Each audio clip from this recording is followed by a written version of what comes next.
नमस्कार साथियों, नमस्तुभ्यम नमाम्यहम् मम सहद्रहे आर्य राष्ट्र के रहने वाले मेरे हम उम्र भाइयों, आप सभी को मेरा नमस्कार है। स्वागत है आप सभी का अपने पसंदीदा प्रोग्राम नाड़ी वैद्य कायाकल्प के अंदर। आज हम बात करते हैं थायराइड की, और सबसे बड़ी समस्या है।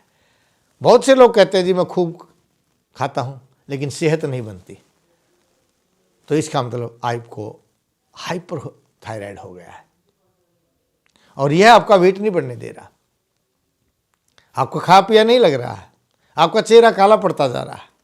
और कुछ लोग कहते हैं मैं खाता नहीं हूँ लेकिन वेट बढ़ता जा रहा है, सिर थकता जा रहा है, पूरे जोड़ों में दर्द आ गया है, तो इसका मतलब आपको हाइपोथायराइड हो गया है। हाइपोथायराइड अगर बन जाता है तो अक्सर महिलाओं में बच्चे पैदा नहीं होते। क्यों नहीं होते?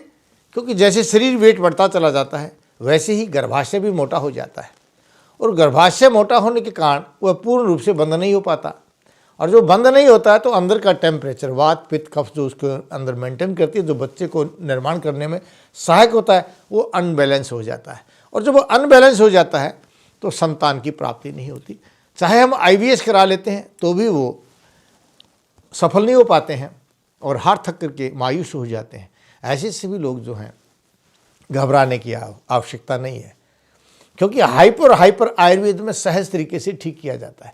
ये कोई बड़ी बात नहीं है, क्योंकि शरीर में पित्त की अधिकता के कारण, दूसरे शब्दों में समझिए, जब शरीर में पित्त के साथ वात बढ़ जाती है तो चेहरा काला पड़ता चला जाता है, शरीर सूखता चला जाता है, फिगर फीचर खत्म होती चली जाती हैं और यहाँ तक आपका जब जो डाइजेशन सिस्टम है वो कमज़ोर हो जाता है। जहाँ आपके आमाशय का रस होता है, जहाँ बाइल डक्ट का बाइल जूस होता है, जहाँ पैनक्रियाज का पैनक्रियाटिक जूस होता है, वो जब कम बनने लग जाता है तो डाइजेशन पावर खत्म हो जाती है। तो रसात रक्तम ततो मांसम मांसान मेदस ततो अस्थि अस्थनो मज्जा मज्जात शुक्रम शुक्रात गर्भम पर जाते।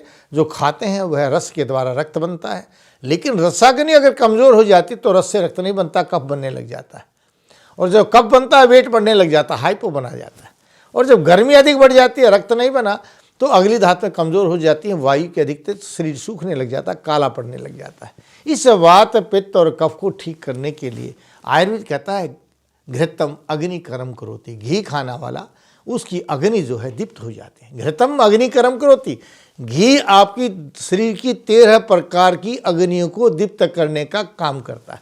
लेकिन हमारे अंदर एक दुर्भावना या ये समझिए कि एक अज्ञानता फैल रही है कि घी को हजम करने के लिए, या बुढ़ापे में घी हजम नहीं होता, या बचपन में घी हजम नहीं होता। आपने देखा होगा पूर्व काल में एक जच्चा को गरीब व्यक्ति कम से कम 10 किलो घी खिलाता था, वो लेटी रहती थी। लेटे लेटे हजम होने वाली चीज़ घी है, इसलिए घी का प्रयोग कीजिए। हाँ, और दवाओं का आप प्रयोग कीजिए तो देखिए किस तरह से आपका ये थायराइड ठीक होता चला जाएगा। 1 चम्मच धनिया रात को भिगो दीजिए, सुबह उबाल करके ठंडा कर लीजिए। वो ठंडे धनिया के पानी के साथ 1 उंगली जितना अनार का छिलका रोज़ाना सुबह सुबह खा जाइए। आप देखिए आपका थायराइड ठीक होता चला जाएगा। और आपकी थायराइड को ठीक करने के लिए रोहिती का अरिष्ट आता है। अगर रोहिती का अरिष्ट के साथ आप पुनर्नवादी मंडूर का प्रयोग करते हैं तो यह भी आपके रक्त का निर्माण करेगा और कफ बनना बंद कर देगा। अगर शरीर सूखता जा रहा है उसको ठीक कर देगा, रक्त की कमी होती जा रही है उसको ठीक करता चला जाएगा, और जोड़ों में जो दर्द आ रहा है वह भी ठीक होता चला जाएगा। और अगर आपका पेट साफ नहीं होता है तो पेट साफ करने के लिए आप लोग रात को सोते समय कास्टर ऑयल, अरंड के तेल का प्रयोग कर लीजिए। कितनी मात्रा में होना चाहिए? कई बार लोग पूछते हैं जी मात्रा नहीं बताएगी। प्रत्येक चीज़ की मात्रा क्या होती है? मान लो आपने 1 चम्मच कास्टर ऑयल लिया, उससे अच्छे पेट साफ हो जाता है, वो आपके लिए अच्छी है।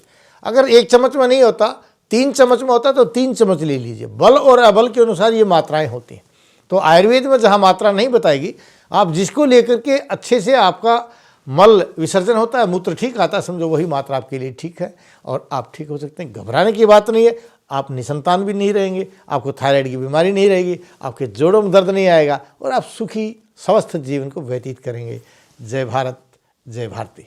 नाड़ी परीक्षण कराने के लिए वैद्य जी से मिलिए रोजाना रोहतक में गली नंबर 5 विनय नगर, हुड्डा सेक्टर 1, दूसरी पुलिया के सामने मेन दिल्ली रोड, और दिल्ली में महाराजा अजमेर भवन अध्यापक नगर नजदीक नारायण धर्म कांटा नागलोई।